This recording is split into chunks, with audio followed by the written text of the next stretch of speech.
Right आज्ञा की पकड़ अगर हो और लेफ्ट स्वादिष्ठान की पकड़ हो तो समझ लीजिए कि किसी गुरु के पास जाके आए।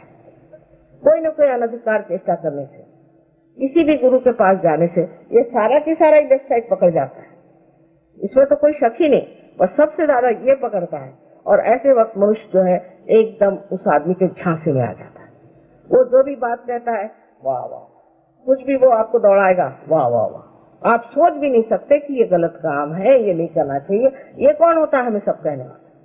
ये आपके दिमाग से ही बात चली जाती है और आपके अंदर वो जिसको कहते हैं कि सूझबूझ वो रहती ही नहीं कि आप सोचे कि भाई क्यों हम इस आदमी के लिए इतनी मेहनत करें, हमारा इससे क्या भला किया है सिवाय हमारी जेबें खाली करी और इससे हमारा कोई भला नहीं किया, हम क्यों इसके पीछे दौड़ रहे हैं। तो जब ये चक्र पकड़ जाता है तो आप जानते हैं कि लोग पागल हो जाते हैं। पागल आदमी का ये चक्र बहुत ज्यादा होता है और इसलिए आपको बहुत बच के रहना चाहिए ऐसी चीजों से जिसको कहते हैं ट्रांस, हिप्नोटिज्म। इस तरह की हिप्नोटिज्म भी कभी नहीं करना चाहिए। एक्यूपंक्चर में भी ये चक्र पकड़ता है, क्योंकि उसमें भी क्या करते हैं कि एक चक्र से दूसरे चक्र में वो एनर्जी देते हैं। तो उस तरह से ये चक्र जो है वो खाली हो जाता है। इसकी जब एनर्जी खत्म हो जाती है तो आदमी उसके बाद बहुत पागल सा हो जाता है। इसलिए ये सब चीजों पे विचार करना चाहिए कि ये किस तरह से कार्यान्वित होती है, इसमें कैसे कार्य होता है। और इसलिए मैं आपके सामने आज सारा ही समझा कर बता रही हूँ कि इस तरह से मनुष्य किस तरह से उसमें पड़ जाता है। अब उससे आगे आप जाइए तो देखिए कि ये चीज मुड़ करके आज्ञा चक्र से इधर चली जाती है इस तरफ में। तो ये आपके संस्कार। जो मनुष्य बिल्कुल ही पागल है, बिल्कुल पागल है, उसका ये हिस्सा बिल्कुल पकड़ जाता है। पर ये हिस्सा और भी चीजों से पकड़ा जाता है। जैसे कि कुछ लोग हैं उनको बस हाथ धोने का झक, अब बैठे हाथ धो रहे हैं, जब तक 65 मरतबा हाथ नहीं धोंगे उनको लगता ही नहीं कि उनके हाथ साफ। वो ये है कि वो बाल ही नोचे रह रहे हैं, बैठे बैठे इनके बाल नोच, उनके बाल नोच, उनके बाल नोच। ऐसे भी लोग आपने देखे होंगे। ये सब पागलपन की आदतें जो है, ये पहले तो आदत शुरू होती है लेफ्ट साइड से और वो जाकर के बैठ जाते हैं। अब बहुत बार ऐसा भी होता है कि समझ लीजिए आपको एक शराब पीने की आदत, समझ लीजिए आपने थोड़ा बड़ा पीना शुरू कर दिया, उसके बाद आपके अंदर कोई चीज घुस आई जो कि हमारे लेफ्ट साइड में कोई आदमी शराब पीने वाला मर गया, उसको और शराब चाहिए, वो घुस आया समझ लीजिए आपके अंदर। तो आप इतनी शराब पीते हैं कि लोग कहते कैसे। हम एक बार क्यूबा की एक लेडी आई थी, इतनी सी थी उम्र, इतनी सी थी और उम्र उसकी कुछ नहीं। उसका हस्बैंड कह रहा था कि माता जी ये तो एक बॉटल नीट पी जाती है विस्की की। मैंने कहा ये कैसे पीती पता नहीं, मुझे तो उसको खुशबू से ही चक्कर आने लग जाता है। तो उसके अंदर कोई तो भी ऐसी चीज थी, उसने कहा मेरे अंदर एक निग्रो है वो पीता है, यानी होता है ऐसा। तब वो आदमी इसी तरह से पी करके मर जाता है। क्योंकि और क्या होना है, एक आदमी की जगह अगर 10 आदमी शराब पिए तो वो किस तरह से लीवर बर्दाश्त कर सकता है। इसलिए उस रास्ते जाना ही क्यों जहाँ हमें रहना नहीं है, जहाँ हमें पहुंचना नहीं। अब ये हुई बात आपके लेफ्ट साइड।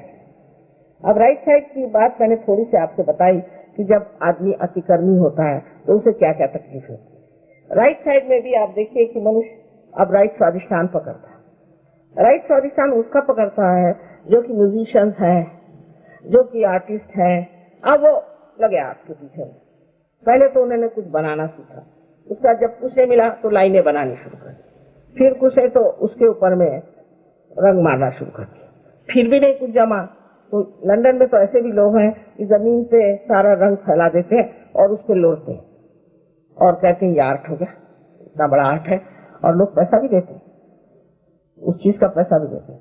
किसी भी चीज से कुछ भी पागलपन की चीज करना और हर समय नई चीज करना, ये तो खासकर वेस्ट का आप जानते हैं कि एक बीमारी है कि हर एक चीज में नई चीज करना। अब मुझे एक साहब वहां पर अम्बेसडर थे मेक्सिको के, मेरे पड़ोस में बैठे थे, तो मुझसे कहने लगे कि आपको फ्राइड से क्या तकलीफ है। मैंने कहा तकलीफ क्या, उसने तो सारी दुनिया का सत्यानाश कर दिया। तो कहने आप यूं को मानते हैं और यूं तो ऐसा है जरा ट्रेडिशनल है और ट्रेडिशनल बातें करता है, ये इसने तो कोई नई चीज हमें दी फ्राइड जिससे आज सत्यानाश हुआ उनका। मैंने कहा ठीक है, ये टेबल पर हम बैठे हैं, ये तो रोज ही हम खाना खाते हैं, लेकिन टेबल कभी खाया नहीं, नई चीजें खाइए इसे। तो वहाँ ये बीमारी थी, ये नई चीज करनी, हर रोज कोई नई चीज निकाले और लोग उसमें बड़े खुश होते हैं। और इसी वजह से वहाँ पर फैशन वगैरह चल पड़ते हैं कि आज एक आदमी ने बेवकूफी का कुछ फैशन निकाला, उन्होंने अब बीच में फैशन निकाला कि बाल सब रंगाइए, इधर से काटिए, इधर से बीच में तुर्रे बनाए, तो सब ये फैन से जाते और सारे लोग यहाँ तक कि ऑफिस में जाते। फिर वो जीन जैसी चीज चल पड़ी तो वही सब लोग पहने। अपने देश में तो हम लोग उनको कॉपी करते हैं, लेकिन वो लोग सोचते हैं इनको परमात्मा मिल जाएगा ये सब कर, वास्तव में ये वैसा सोचते हैं।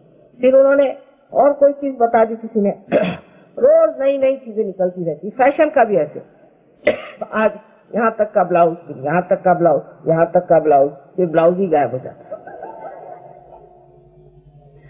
इस तरह की बेवकूफी की चीजें वो सिखाते रहते हैं और आप उसमें आ जाते हैं। ये जितने एंटरप्रीनियर्स हैं ये बड़े होशियार होते हैं, इसका फैशन फिर वो किसी के नाम से भी निकाल सकते हैं। जैसे नाम क्या ले इन लोगों का, लेकिन एक किसी का नाम लगा दिया, अब वो नाम साहब बड़ा नाम हो गया, उसमें कुछ हो चाहे नहीं हो वही खूब नाम हो। वहाँ पर ऐसी ऐसी चीजें उन लोगों ने चला रखी है कि मुझे बड़ा आश्चर्य होता है, लोग ऐसे बेवकूफ क्यों बनते हैं। किसी ने कोई नाम चला दिया होगा, फिर उसने बस वो नाम चलाया, एडवर्टाइज कर दिया, ये कर दिया, वो कर दिया। ये सब चीजें राइट साइड है कि हम किसी भी एडवर्टीजमेंट को देखें, अब तो ये पहनेंगे। औरतों का तो बुरा हाल रहता है, पर आदमी भी कुछ करते हैं, क्योंकि आज तो फैशन में नहीं, ये कैसे पहने, तो सब साड़ियां गई, फिर दूसरी खरीदो, ये फैशन में आ गई, तो अब ये पहनो, वो भी बेकार हो जाएगी। तो फैशन जो चीज है वो बड़ी राइट साइड एक चीज है, उसमें आदमी में एक अहंकार है कि मैं आज ये पहन रहा हूँ, मैं आज वो पहन रहा हूँ। इस तरह के अपना टाइम बर्बाद करने का, अपने सारे जीवन का कोई अर्थ न रखने का एक ये तरीका। एक तरीका है कि हम अपने जीवन के बारे में कोई भी महत्व नहीं रखते, पूरी समय बेकार चीजों में अपना जीवन बिताते हैं और उससे एक ही होता है कि बीमारियां। अब ये टाइट पैंट शुरू हुई तो सबको बीमारी हो गई पैरों की, तो अब ढीली पैंट शुरू कर दी, इतनी ढीली कि उसके अंदर सब हवा जाती है। लंदन जैसी जगह तो इतनी ठंड है, वहां सब फिर दूसरी आर्थराइटिस शुरू होगा। और काहे को ये सब करने भाई, जो सहूलियत की चीज है एक बार पता हो गई उसे पहनिए और करिए, वो नहीं है हर रोज चीज बदलते रहना, क्योंकि उनकी मशीनें चलनी चाहिए, मशीन में नई चीजें आनी चाहिए, इस तरह से मशीन की गुलामी आनी चाहिए। पर मुझे उसमें भी हर्ज नहीं, पर उससे आपकी तंदुरुस्ती खराब जाती है। सबसे बड़ी बात है कि आपकी तंदुरुस्ती से खराब जाती है, तंदुरुस्ती नहीं आपकी बुद्धि भी, क्योंकि पूरी समय आप यही देखते रहते हैं कि अरे मैंने तो आज फैशनेबल चीज पहनी नहीं, सब लोग मुझे हंसेंगे। ऐसे आदमी में एक कॉम्प्लेक्स आ जाता है कि मैं कोई स्मार्ट नहीं लग रहा हूँ। फिर आपने कल पूछा था डिप्रेशन आता है, क्योंकि आप बहुत इंप्रेशन मारते हैं सब पे, तो डिप्रेशन आता ही। और यही बात है कि आपको इंप्रेशन मारने की क्या जरूरत है, आप जो है अपनी शान में खड़े होइए। आपको क्या जरूरत है कि आप इन लोगों से कपड़े खरीद करके और ये फालतू की ऊपरी चीजों से दूसरों पे शान झाड़े। हिंदुस्तानियों को शोभा नहीं दी।